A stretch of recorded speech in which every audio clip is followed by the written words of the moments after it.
They say he was reading ISIS material online, making ISIS-related TikTok videos, and thought he was talking to ISIS. Instead, he was talking to undercover FBI and NYPD officers.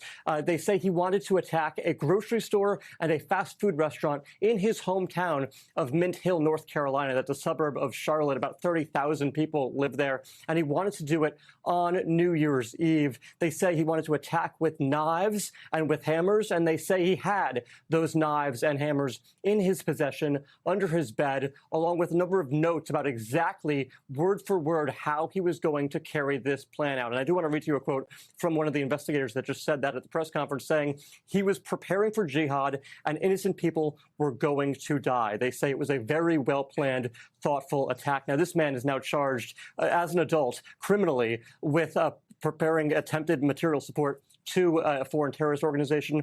That faces up to 20 years in prison, a $250,000 fine. They do also say, and this is interesting, something we'll have to do some more reporting on, they say he was tried to be brought in involuntarily to be committed by the local police, but a magistrate judge in that area said he was not able to do that. And so we'll have to see as to exactly why that was. And then, of course, the FBI stepped in here on New Year's Eve, arresting the man at his home in Mint Hill, North Carolina. There you have the first pictures of him there from the Gaston County Sheriff's Office. But all in all, hats off to the investigators here in North Carolina and the federal partners that they were working with to get this man off the streets. Joe. And Gary, what I think is... They said he was planning this. Now, I don't know if they mentioned the age, but he's 18 years old. That's why they would say he's charged as an adult. Yeah. There's some crazy people in this world. Let's keep going. Perhaps startling to people is he's 18 years old now, and authorities say that they've been tracking him since 2022. That would mean since he was either 14 or 15 years old. That's a long time to be tracking someone. We do know he made a court appearance this morning, was actually arrested a couple days ago, but all of this has been kept under wraps so far, right? Yeah, it's all been kept under wraps because they wanted to make sure they had the information and they had the guy that they needed in this case. They wanted to make sure, of course, he was working on his own. And that's what we've seen so often in these cases over the past several years. Individuals that appear to be working on their own, these lone wolf attacks, we've seen them carried out in places like New Orleans, in places like San Bernardino, and in places in California at Tesla dealerships. We've seen these types of attacks carried out all over the place. This was a situation where it's so difficult to find these people because there's so many people online, so many people saying different things. Are they saying it in jest? Or are they really meaning it? This was clearly a situation where this individual was ready to attack, had all the plans, had everything he needed, and he'd been doing it for several years since he was 15 or 16 years old. Just a remarkable set of circumstances here, Joe. We thank you. They're 100% correct because it takes a lot to narrow down the right cases, but especially when you don't know, you gotta filter through all the trash and all the nonsense that's on the internet, and you gotta truly find the people who are really going to commit some crazy crimes. But like they said, he been on their watch list since what, 15, 16 years old?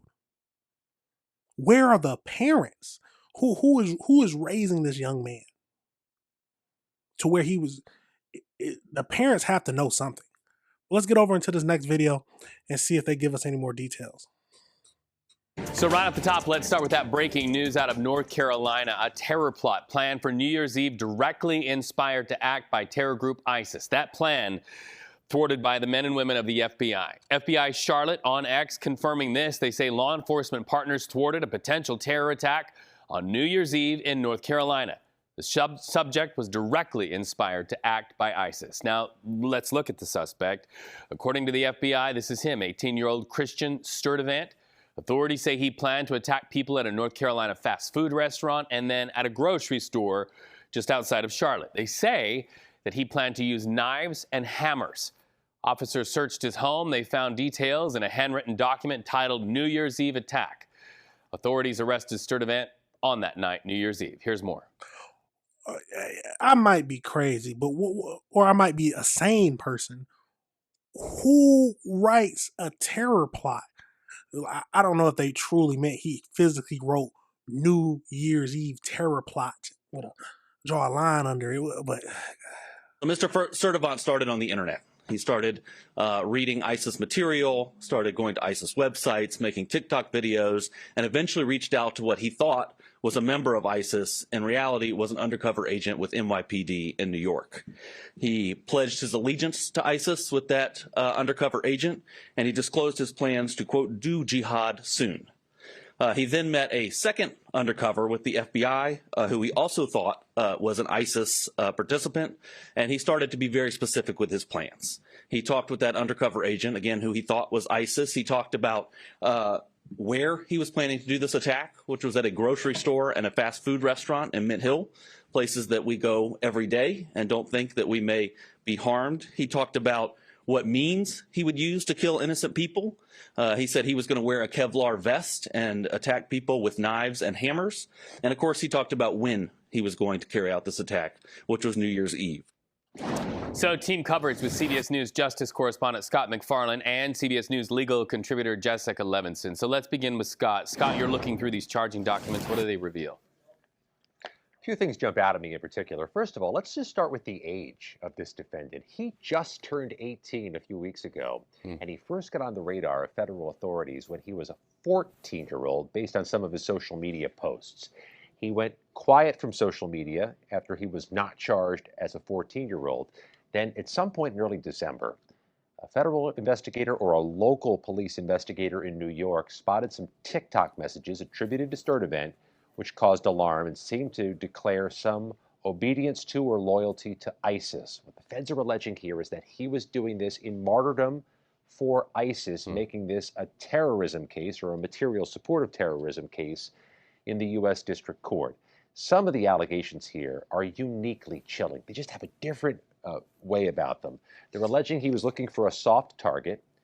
Grocery store, fast food place would be a uniquely soft target on New Year's Eve, when a grocery store or fast food place would be particularly full. That he's seeking to use the types of weapons you don't need a background check for, but that can be deadly. Knives and hammers. This is just a page out of the ISIS playbook, the feds say. This is the directive they're trying to give to would-be supporters in the West. And active online at that. Scott McFarland, thank you so much. Okay, so let's go live now to CBS News legal contributor Jessica Levinson. Jessica, authorities have been saying They said he started at 14 when he got, I'm assuming, in trouble online, but wasn't charged. But then from 14 to 18, he was just going quiet and just secretly going on chat rooms. And again, where are the parents at? Come on, let's keep going. been tracking this suspect since 2022, saying that he was in contact with an ISIS member on social media, as Scott just mentioned. So at what point can somebody's social media be used against them and then impact the legal outcome? So generally speaking, social media will help to initiate an investigation, but it alone will not be enough. And you'll see exactly what we see here, meaning not enough for an arrest. You'll see, as Scott reported, as you've been reporting, that there was more. You have the suspect talking to undercover agents. You have the suspect being very specific about, these are the weapons that I want to use, this is where I want to use them, and this is the time I want to use them. Generally speaking, we want to be protective of online speech, even when we hate that speech. You have to have specifically something more where you feel like you're crossing the line from advocacy to a true threat. And generally, that something more happens off of social media. Just read, as we saw in this case. Right, and it's fascinating to me, Jessica. They've been tracking this guy, this kid really, since he was 14 years old. Authorities mentioned it's easier to bring charges now that he's 18. Explain that to our viewers. Good question. So in part because the juvenile system is more geared towards rehabilitation than punishment. I know it seems strange, like we always have to draw lines. If you're 17 and a half, is it that much different than 18 in a day? And the answer is we have to draw the line somewhere. So what's different? You're in an adult court. There are federal charges that are available that generally we don't think are available to juveniles. There are terrorism charges that are available that we generally do not see apply to juveniles.